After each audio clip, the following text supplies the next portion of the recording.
तो अब हम एक प्रश्न पर विचार करते हैं। ये कंप्यूटर की शब्दावली में पीढ़ी से क्या आशय है और कंप्यूटर की पीढ़ियाँ बताइए। तो हम जो है इसमें पीढ़ी शब्द को पहले समझ लें थोड़ा सा। तो आमतौर पे मनुष्यों में एक ये काल्पनिक कहना चाहिए या एक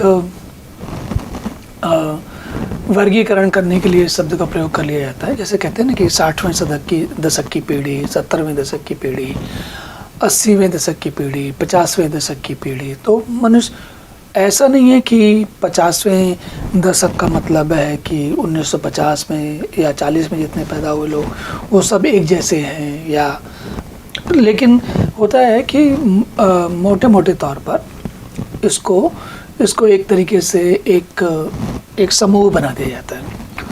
तो ऐसा समूह इसलिए बनाया जाता है क्योंकि उस समय के लोगों का, उस समय की परिस्थितियों का एक ढांचा होता है, एक ढर्रा होता है, और हम जनरली सामान्य तौर पर समझने के लिए उसका प्रयोग कर लेते हैं। क्योंकि उदाहरण के लिए समझिए, अगर कोई व्यक्ति 1920 में पैदा हुआ है और 40, 45, 50 तक वो 30-35 साल का हुआ है, तो वो भारत में काली सफ़ेद पिक्चरें इसको देखने को मिलेंगी। और आज़ादी से थोड़े दिन पहले बाहर निकले हो तो समस्याएं हैं वगैरह वगैरह। उसके विपरीत अगर कोई व्यक्ति 2005 में पैदा हुआ है तो उसको सेलफोन मिलेगा, इंटरनेट मिलेगा, और भी आजकल की जो सामान्य सुविधाएं हैं। बहुत संभावना है कि बहुत जल्दी वो व्यक्ति 5-7 साल की और 1 साल की उम्र से या बहुत जल्दी समय से हवाई जहाज़ में भी यात्रा करने लगेगा। तो समय के साथ परिस्थितियां बदलती हैं, और परिस्थितियां बदलती हैं तो लोगों का जो उनका समूह है उसको समझने की हमारा तरीका बदलता है। तो ये तो बात हुई इंसानों की। अब कंप्यूटरों में क्या है, देखिए, कहानी बनाने के लिए या लिखने के लिए, जैसे कि ये लिखा गया यहाँ पर, उसमें 3200 साल, 1642, 1890 में ये सब बड़ी बड़ी बातें लिखी गई हैं। लेकिन कुल मिला के ये एक तरीके से जोड़ने वाली चीज़ें और जानने के लिए अच्छी हैं कि कैसे कैसे हुआ। लेकिन असली काम जो शुरू हुआ कंप्यूटर की दुनिया में वो 1924 के आसपास, या जब IBM बना। और ये कंपनी भी कब बनी? प्रथम विश्व युद्ध और दूसरे विश्व युद्ध के बीच में बनी। तो क्योंकि उस समय क्या हुआ, जब विश्व युद्ध हुए तो लोगों के आपस में दोनों देशों की लड़ाइयाँ हुई, लोग सक्षम हो गए थे, बड़े बड़े हथियार बनने लगे। तो उनको सबको संभालने के लिए कंप्यूटर की ज़रूरत महसूस हुई। क्योंकि जैसे अब आज आप आगे बढ़ेंगे तो आप देखेंगे आजकल के ज़माने में, आज से 20 साल पहले हमारे पास जो फ़ोन होते थे वो उसमें नेट पे ब्राउज़ करना भी बहुत मुश्किल काम होता था, और सिग्नल बहुत हल्का होता था, केवल बात कर सकते थे आप। और यहाँ तक कि टेक्स्ट मैसेज भेजना भी एक बहुत बड़ा काम होता है। मतलब जैसे उसमें टाइप करना, एक ही अक्षर पे 3-3 लेटर लगे होते थे, हिंदी होती ही नहीं थी, केवल इंग्लिश होती थी, वगैरह वगैरह। तो बहुत सारी समस्याएं थी। तो अब यहाँ पर हम जो है ये समझना चाह रहे हैं कि, तो ये मैंने उसकी भूमिका बताई क्योंकि क्यों ऐसा हुआ, कब ऐसा शुरू हुआ। लेकिन असली जो काम शुरू हुआ वो 1950 के दशक में शुरू हुआ, और ये यहाँ से थोड़ा लोगों में रुचि बढ़ी, कई लोगों ने काम करना शुरू किया। तो इस दुनिया में ये जॉन वैन न्यूमैन अमेरिका के, और ENIAC जिन्होंने कंप्यूटर बनाया था, इलेक्ट्रॉनिक न्यूमेरिकल इंटीग्रेटेड कंप्यूटर, इसका ठीक ठाक नाम आता है।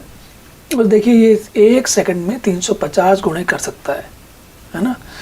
तो अब क्या है कि कंप्यूटर की दुनिया में इस समय जो हम कह सकते हैं वो 5वीं जनरेशन कह रहे हैं। लेकिन अभी आजकल कंप्यूटर की दुनिया में देखेंगे, अगर आप HP देखेंगे, एप्पल देखेंगे, या फिर HP या एप्पल, मतलब HP और एप्पल का नाम मैंने इसलिए लिया है। डेल देखेंगे तो कंप्यूटर या तो डेल के मिलते हैं आपको। मैं लैपटॉप डेस्कटॉप जो व्यक्तिगत संगणक हैं उनकी बात कर रहा हूँ, मैं बड़े सर्वर्स या उनकी बात नहीं कर रहा अभी यहाँ पर। तो इनमें सब में क्या है कि उनमें जो ये पीढ़ियाँ हैं वो 9वीं 10वीं जनरेशन तक पहुँच गई हैं। लेकिन यहाँ के हिसाब से जो इन्होंने पूछा है और उस उत्तर का जवाब हम अगर उसी के मतलब सीमित उसमें बताए हैं, तो आप जाकर नेट पर ढूंढ सकते हैं, बहुत सारी चीज़ें उपलब्ध है। लेकिन प्रश्न उत्तर के हिसाब से परीक्षा में क्या पूछा जाता है, उसमें क्या बताना होता है, उसका एक सीमित दायरा होता है, तो उस दायरे में हम बात कर रहे हैं। तो यहाँ पर प्रथम पीढ़ी जो है वो वर्ष 1942 से 55 तक 13 साल, द्वितीय पीढ़ी 55 से 64 तक, तृतीय पीढ़ी ये 64 से 1975 तक।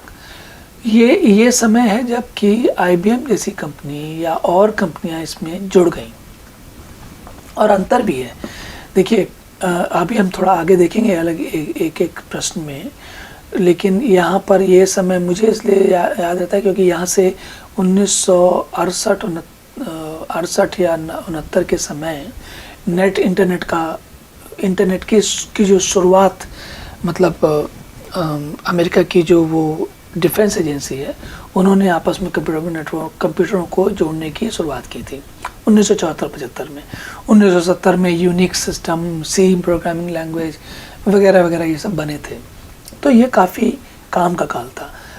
और उसी 1970-71 के समय में ही इंटेल का 4004 पहला प्रोसेसर आया था, जिसको कि हम कार्यवाहक कहते हैं, जिसके बारे में हमने पहले भी बात की थी। माइक्रो प्रोसेसर बोलते हैं इसको। माइक्रो प्रोसेसर इसलिए कहते हैं क्योंकि ये प्रोसेसर जो होता है वो कार्यवाहक जो काम करता है। माइक्रो मतलब छोटे साइज़ का, बहुत छोटे किस्म का, इसमें माइक्रो सर्किट्स लगते थे, इसलिए इसको माइक्रो प्रोसेसर कहते हैं। अब आप इसमें ये देखिए 75 से 89 तक, 75 से 89 जो है ये आप मोटा मोटा समझ लीजिए कि अधिकांशतः है ये डेस्कटॉप के समय है। मतलब जैसे खेलने वाले कंप्यूटर बने, सिक्लेयर वगैरह बने, माइक्रोसॉफ्ट ने, एप्पल ने 1982 में 78 में इन्होंने डॉस या फिर एप्पल ने मैकिन्टॉश ये सब बनाने शुरू किए। और 89 के बाद आप देखेंगे तो मोटा मोटा ये समझिए कि लैपटॉप और उसके बाद ये जो आपके वर्चुअल सिस्टम्स हैं या फिर जो स्मार्टफोन्स हैं, जो स्मार्टफोन भी सारे कंप्यूटर ही होते हैं, तो वो सारे इस पीढ़ी में आते हैं। तो अभी हम आगे चलते हैं और आगे समझते हैं, पर मोटा मोटा ये समझ लीजिए कि ये आपके विश्वविद्यालय में जिस तरीके के प्रश्न पूछे जाते हैं उसके हिसाब से 5 पीढ़ियां हैं और 5 पीढ़ियों में ये इस तरीके से विभाजन किया गया है। इन सब के पीछे उद्देश्य क्या है? स्वाभाविक है, आदमी लगातार कुछ न कुछ करता रहता है, कुछ नया करता रहता है। जब बड़ी प्रगति एक साथ हो जाती है, या एक इसको इंग्लिश में आर्बिट्रेरी कहते हैं। मतलब कि आर्बिट्रेरी का मतलब है कि कोई खास कारण नहीं है, बस पकड़ के कुछ चीज़ों को एक ग्रुप बना दिया, एक समूह बना दिया। और अगर आप इसमें लोगों के मत भी अलग अलग होते हैं, कोई लोग उसको बड़ा महत्वपूर्ण मानते हैं, कुछ लोग कहते हैं कि नहीं ठीक है कोई बात नहीं। तो कुल मिला के आपको समझने की चीज़ ये है कि मनुष्य सदा से अपना काम आसान करने का प्रयास करता है और इसलिए नए नए कंप्यूटर में नई नई सुविधाएं जुड़ती जाती हैं। और हम आगे चल के देखेंगे कैसे कैसे सुविधाएं जुड़ रही हैं। इसमें हम कुछ और मतलब मनोरंजक जानकारी आपको मिल सकती है। तो हम ये चीज़ें इसके अगले के प्रश्न में देखेंगे।